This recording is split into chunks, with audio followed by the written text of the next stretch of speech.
இன்னைக்கு நம்ம ஒரு புக்கு படிக்கிறோம். இந்த புக்கு என்ன முன் எதிர்காலம் அப்படின்னு சொல்லி ஒரு சின்ன புக்கு. இது வந்து சுவாமி விவேகானந்தர் எழுதியிருக்காரு. அங்கே படிக்கிறோம். முன்னுரையெல்லாம் ஸ்கிப் பண்ணிக்கலாம். நமதின் நோக்கம் ஃபஸ்ட்டு சாப்பிட அவ்வளோதான். இதை நமது நோக்கம் ஏய்ப்புடன் முன்னேறிய மனிதனை பார்க்கவே நாம் விரும்புகிறோம். அவன் விசாலமான இதயம், பரந்த மனம், உயர்ந்த செயல் இவற்றை படைத்திருக்க வேண்டும். உலகத்தின் துயரையும் துன்பத்தையும் தீவிரமாக உணரும் இதயம் படைத்தவனே நமக்கு தேவை. உணர்வதோடு நில்லாமல் பொருட்களின் கருத்தை அறிந்து இயற்கையினுள்ளும் அறிவிலும் ஆழமாக ஊடுருவி காண்பவனே நமக்கு தேவை. அத்துடன் நிற்காமல் அந்த உணர்ச்சியையும் அறிவையும் செயலாக்குபவனே நமக்கு மிகவும் வேண்டப்படுபவன். மூளை, இதயம், செயல் இவை ஒருங்கிணைத்து செயல்படுவதை தேவை. இதுதான் நமக்கு கிளியராக சொல்லியிருக்காங்க. இப்போ நம்ம நெக்ஸ்ட் லெசன் போவோம். நெக்ஸ்ட் சாப்டர் வந்து நம்மை மேம்படுத்துவதன் முக்கியத்துவம். நம்மை சுற்றி நடப்பதை நீங்கள் காண்கிறீர்கள். அனைத்தின் மீதும் ஆதிக்கம் செலுத்தும் ஒன்றாக உள்ளது உலகம். நமது சக்தியில் ஒரு பாகம் நமது சொந்த உடலை பாதுகாப்பதற்கு செலவாகிறது. இதை தவிர ஒவ்வொரு சிறு பகுதியும் அல்லும் பகலும் பிறர் மீது ஆதிக்கம் செலுத்தவே பயன்படுகின்றன. நமது உடல்கள், நமது குணங்கள், நமது அறிவு, நமது ஆன்மீகம் எல்லாமே இடைவிடாமல் பிறர் மீது ஆதிக்கம் செலுத்திக் கொண்டிருக்கின்றன. அதேபோல் நாமும் அவற்றின் ஆதிக்கத்திற்கு உள்ளாகி வருகிறோம். இது நம்மை சுற்றி எங்கும் நிகழ்ந்து கொண்டே இருக்கிறது. இப்போது உதாரணம் ஒன்றை எடுத்துக்கொள்வோம். ஒருவர் வருகிறார்.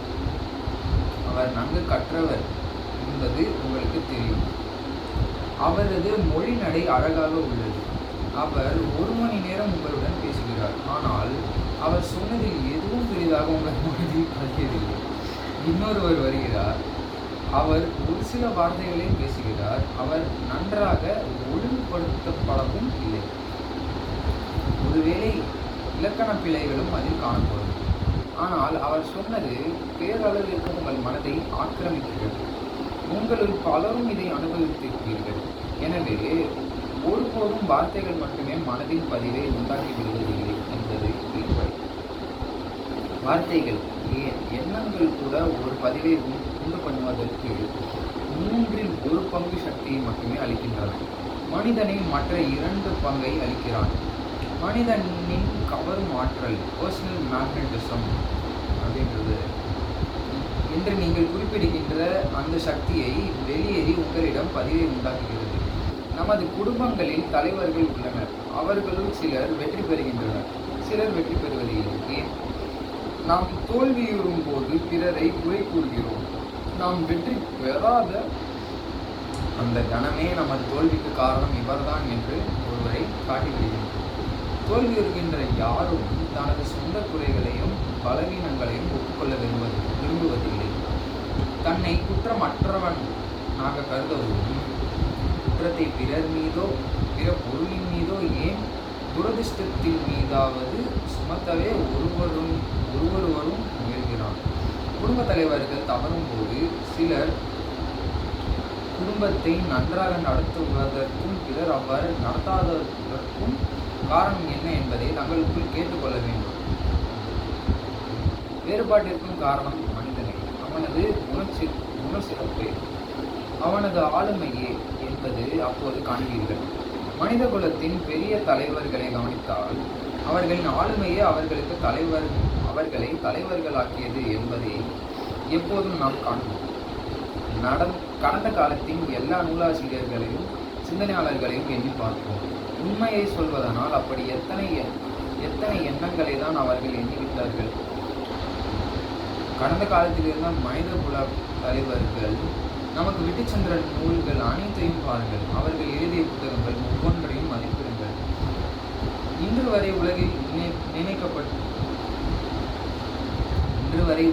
நிலைக்கப்பட்டுள்ளன புதிய சொந்தமான உண்மை கருத்துக்கள் கையளவு மட்டுமே. அவர்கள் நமக்கு விட்டு சென்ற எண்ணங்கள் அவர்களுடைய நூல்களில் படியுங்கள். அந்த நூலாசிரியர்கள் நமக்கு மாபெரும் மக்கள் என தோன்றுவதில்லை. ஏனெனும் அவர்கள் தங்கள் காலங்களில் சிறந்தவர்களாக இருந்தார்கள் என்பதை நாம் அறிவோம்.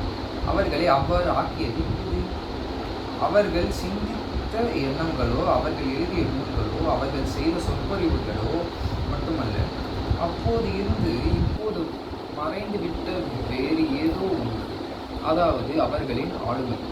நாம் முன்பு கூறியது போல் அவர்களின் ஆளுமை 2 பங்கு, அவர்களின் அறிவும் வார்த்தைகளும் ஒரு பங்கு.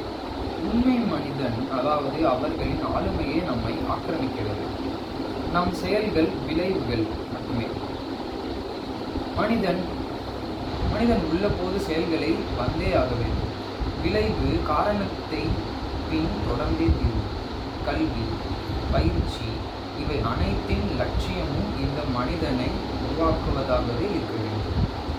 ஆனால் அதற்கு பதிலாக நாம் வெறும் மேற்பூச்சி பூசி அழகுபடுத்த முயன்று வருகிறோம். அகத்தே ஒன்றும் இல்லாத போது புறத்தை அழகுபடுத்துவதால் என்ன பயன்? எல்லா பயிற்சிகளின் பயனும் நோக்கமும் மனிதனை வளர் செய்வதே. தன் சகோதர மக்கள் மீது ஆதிக்கம் செலுத்துபவன் அவர்கள் மீது மாய வலையை வீசியது போன்று அவர்களை கவர்பவன் ஆற்றலின் ஒரு சுரங்கமாகிறான். அத்தகையவன் தயாராகும் போது விரும்புகின்ற எதையும் அவனால் செய்ய முடியும். அவனது ஆளுமையின் ஆதிக்கம் எதன் மீது செலுத்தப்பட்டாலும் அதனை செயல்பட வல்லது ஆகும்.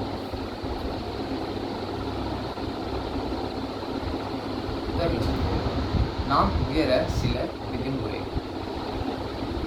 இந்த ஆளுமையை வளர்க்க உதவுகின்ற நியதிகளை கண்டுபிடித்திருப்பதாக யோக சாஸ்திரம் கூறுகிறது.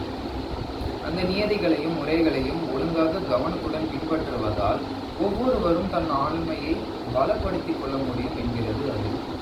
செயல்முறையை வாழ்க்கைக்குரிய முக்கிய விஷயங்களுடன் இது ஒன்று.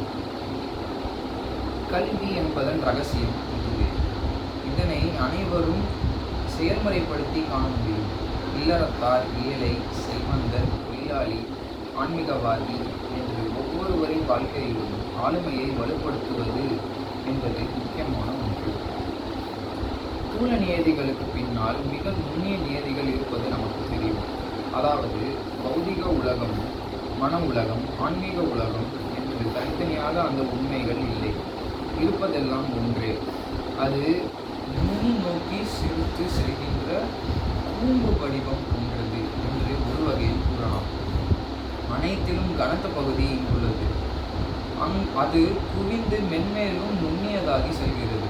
மிகவும் நுண்ணியதை நாம் உயிர் என்கின்றோம். அனைத்திலும் தூளமானது உடல். சரியாக இங்கு பிண்டத்தில் உள்ளது போன்றே அண்டத்திலும் உள்ளது. நம் பிரபஞ்சமும் இதை போன்றே உள்ளது. பிரபஞ்சம் புறத்தே உள்ள மிகவும் தூளமான பகுதி. இது ஒடுங்கி மென்மேலும் நுண்ணியதாகி மிக நுண்ணியதாகி இறுதியில் இறைவனாகிறது. மிக பேராற்றல் இருப்பது உண்மையில் தானே தவிர தூளத்தில் அல்ல என்பதை நாம் அறிவோம். ஒருவன் பெரிய சுமையை தூக்குகிறான். அவனுடைய தசைகள் பருக்கின்றன. உடல் முழுவதும் கடும் முயற்சிக்குரிய அடையாளங்கள் காணப்படுகின்றன. அவனது தசைகள் வலுவானவை என்று நாம் கருதுகிறோம். ஆனால் மெல்லிய நூலிலை போன்ற நரம்புகளை தசைகளுக்கு சக்தியை ஊட்டுகின்றன. இந்த நூலிலைகளில் ஒன்று அந்த தசைகளை சேராதவாறு அறுபட்டால் போதும் வேலை செய்யும் திறன் தசைகளை முற்றிலும் இழந்துவிடும். இந்த மெல்லிய நரம்புகள் தன்னை விட நுண்ணிய ஒன்றிலிருந்து ஆற்றலை கொண்டு வருகின்றன. அது தன்னை விட மிக நுண்ணிய ஒன்றாகிய எண்ணத்திலிருந்து அந்த ஆற்றலை பெறுகின்றது. ஆக உண்மையில் ஆற்றலுக்கு உறைவிடம் முன்பொருள். ஆனால் தூள இயக்கங்களில் அதனை காண்கிறோம். நுண் இயக்கங்களில் காண முடிவதில்லை. ஒரு தூள பொருள் அசையும் போது அதனை காண்கிறோம். எனவே இயக்கத்தையும் தூள பொருட்களையுமே பொதுவாக நாம் ஒன்றுபடுத்தி பார்க்கிறோம். உண்மையில் எல்லா ஆற்றலும் இருப்பது உண்மையில்தான். முன்பொருளில் இயக்கம் எதையும் நாம் காண்பதில்லை. ஒருவேளை இயக்கம் எவ்வளவு தீவிரமாக இருப்பதால் நாம் அதை காண முடியாமல் இருக்கலாம். ஆனால் ஏதேனும் விஞ்ஞானத்தாலோ ஆராய்ச்சியாலோ வெளியே தெரிகின்ற இந்த இயக்கத்திற்கு காரணமான நுண்ணிய சக்திகளை கைப்பற்ற ஒரு துணை கிடைக்குமானால் புற இயக்கத்தையே கட்டுப்படுத்த முடியும். குளத்தின் அடியில் இருந்து நீர் குமிழி கிளம்புகிறது. அது வந்து கொண்டிருக்கும் போதெல்லாம் அதை நாம் காண்பதில்லை. நீர்மட்டத்திற்கு வந்து வெடிக்கும் போது மட்டுமே பார்க்கிறோம். அதே போலவே எண்ணங்கள் பேரளவிற்கு முதிர்ந்த பிறகே, அதாவது அவை செயலான பின்பு மட்டுமே அவற்றை நாம் உணர முடியும். நமது செயல்களை கட்டுப்படுத்த முடியவில்லை, எண்ணங்களை அடக்க முடியவில்லை என்று அடிக்கடி நாம் முறையிடுகின்றோம். எப்படி அடக்க முடியும்? நுண்ணியக்கங்களை நாம் அடக்க முடிந்தால் அது எண்ணமாகும் முன்பே, செயலாகும் முன்பே அதன் மூலத்தை நாம் பற்ற முடியுமானால் மட்டுமே அதனை முழுமையாக நாம் அடக்க முடியும். இந்த நுண்ணிய சக்திகளை, நுண்ணிய காரணங்களை பகுக்கவும், ஆராயவும், அறியவும், இறுதியாக அடக்கியாளவும் முறை ஒன்று இருக்குமானால் அப்போதுதான் நம்மை நாம் அடக்க முடியும். தன் மனதை அடக்க முடிவதனால் மற்ற எல்லா மனங்களையும் கட்டாயமாக அடக்க முடியும். இதனாலேயே தூய்மையும் ஒழுக்கமும் எப்போதும் மதத்தின் நோக்கமாக கைப்பற்றுள்ளன. தூய்மையும் ஒழுக்கமும் வாய்ந்தவன் தன்னை அடக்கி ஆள்கிறான். எல்லா மனங்களும் ஒரே தன்மை உடையவை, ஒரே பெரிய மனதின் பகுதிகள்.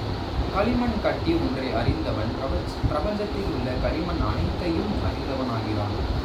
அந்த மனதை அறிந்து அடக்குபவன் ஒவ்வொரு மனதையும் பற்றிய ரகசியத்தை அறிகிறான். ஒவ்வொரு மனதையும் அடக்க வல்லவன் ஆகிறான். நுண்ணிய பகுதிகளை அடக்கிவிட்டோமானால் பௌதிக உலகின் தீமையின் பெரும் பகுதியை நாம் ஒதுக்கிவிட முடியும்.